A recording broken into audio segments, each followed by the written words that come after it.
Pernah melihat saya Bapak, Bu? Belum? Baik, kita lihat sebentar siapa saya Bapak. Beberapa ciri-ciri Dajjal ada pada saya Bapak.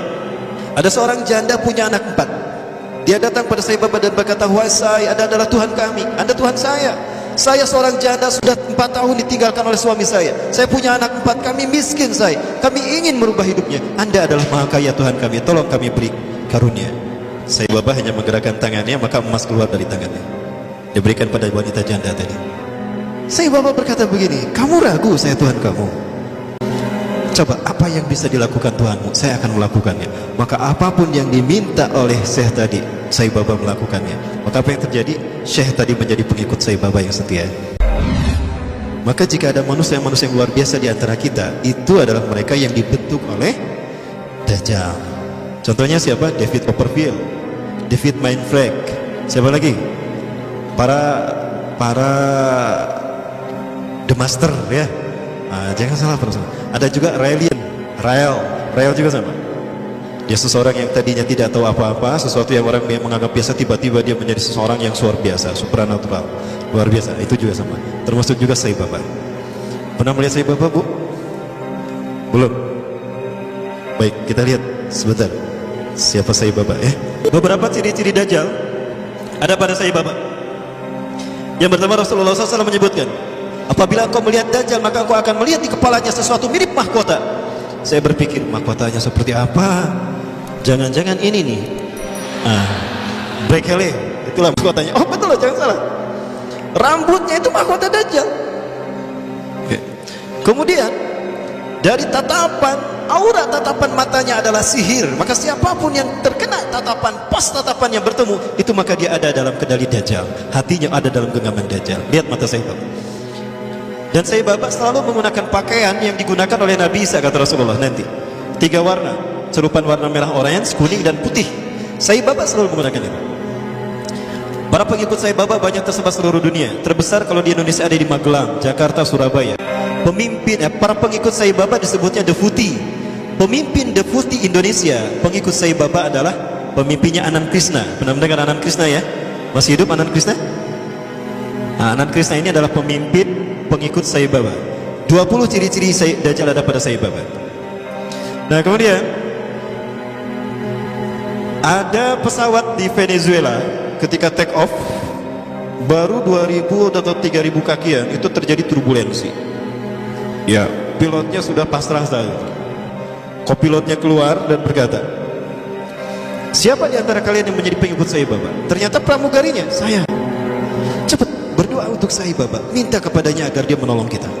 Maka dia kemudian masuk ke ruangan tertentu, dia berdoa kepada saya Bapak, entah gimana doanya. Maka seketika itu pula turbulensi hilang dan pesawat itu normal kembali dan bisa mendarat di tempat tujuan, landing dalam keadaan aman. Nah ini saya Bapak.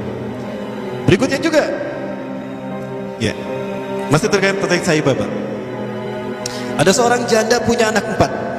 Dia datang pada saya Bapak dan berkata, "Wahai saya, Anda adalah Tuhan kami, Anda Tuhan saya. Saya seorang janda sudah 4 tahun ditinggalkan oleh suami saya. Saya punya anak 4, kami miskin saya. Kami ingin merubah hidupnya. Anda adalah Maha Kaya Tuhan kami, tolong kami beri karunia." Saya Bapak hanya menggerakkan tangannya, maka emas keluar dari tangannya. Diberikan pada wanita janda tadi.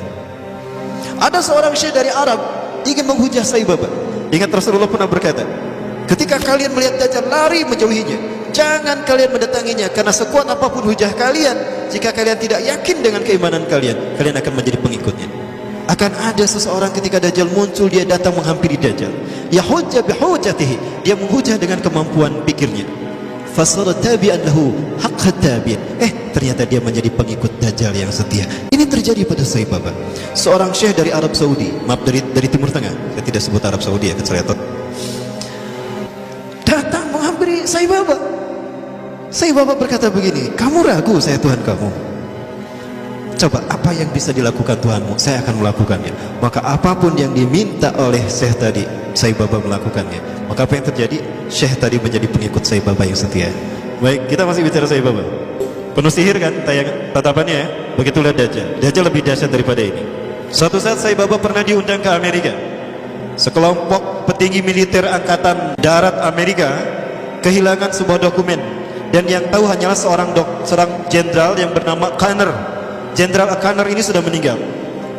Maka dipanggillah Sai Baba. Ketika Sai Baba datang ke jasad Jenderal Kanner, dia menaburkan tepung vibuti. Nanti saya perlihatkan tepung vibutinya insyaallah. Ya.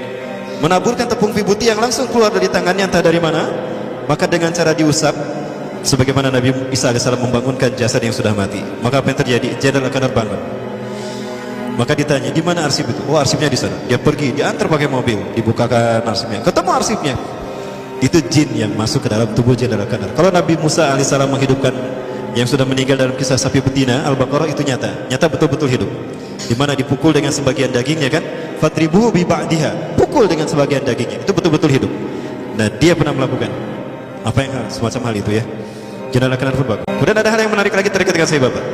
Saya coba perlihatkan tepung vibuti yang dia keluarkan, yang dengannya dia menyembuhkan orang yang buta, ya, menyembuhkan orang yang sudah membangunkan orang yang sudah mati. Tapi sekali lagi ini biiznillah, dengan izin Allah. Allah mengizinkan kepadanya untuk melakukan itu sebagai sebuah istidraj, rangsangan, ya. Apakah dia mau bertobat atau kembali kepada Allah Subhanahu wa taala? Sebelum ini muncul, ya ini agak lama. When Sai Baba removes his hand from the upturned pot, the vibhuti ash stops flowing. Seseorang berani menjual rumahnya, menjual mobilnya demi mendapatkan tepung vibuti walaupun hanya setitik saja.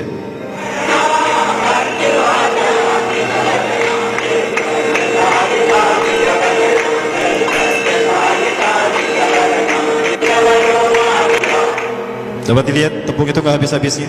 Inilah sihir dia. Nah ini dia ketika mengeluarkan emas.